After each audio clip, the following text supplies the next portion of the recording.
আমার সাথে মার্কেটে চলো, বালতি নষ্ট হয়ে গেছে, বালতি কিনে দিবা। আমি পারবো না, এই নাও টাকা, নিজে গিয়ে কিনে নিয়ে এসো। কেন? আমার সাথে মার্কেটে গেলে কি তোমার মান ইজ্জত চলে যাবে নাকি? এর আগের বার ঝাঁটা কিনতে নিয়ে গেছিলি, 10,000 টাকা দামের শাড়ি কিনে নিয়ে এসিস, শালির বিটি।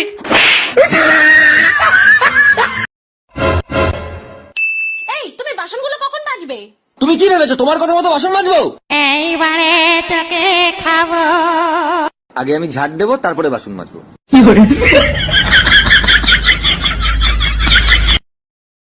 এই কই গেছিলে তুমি? বিউটি পার্লারে গেছিলাম। কেন, তোমার কোনো সমস্যা আছে? পার্লারে এত টাকা ধ্বংস করে কোনো লাভ আছে?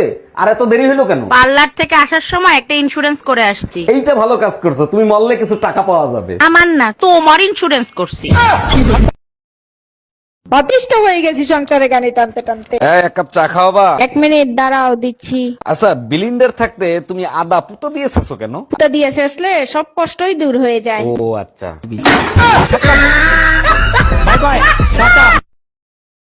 এই কি হয়েছে, কাঁদতেছো কেন? তোমার মা আমারে অপমান করছে। মা তোমাকে অপমান করবে কেন? বলছে তুমি কি চা বানাতে পারো। আরে তাতে অপমানের কি আছে? কথাটা চা খাওয়ার পরে বলছে। হ্যালো, সর্বনাশ, কি বলেন? আমি এখনই আসছি। এই কি হয়েছে, কে ফোন দিছে? আমার বান্ধবী ময়না আছে না, ও গাড়ি চালাতে গিয়ে অ্যাক্সিডেন্ট করে মারা গেছে। এই নাও গাড়ির চাবি, তুমি তোমার বান্ধবীর কাছে যাও, আমি গোরস্থানে 2টো কবর খোঁড়ার ব্যবস্থা করি। এই কয়টা কবর করবা?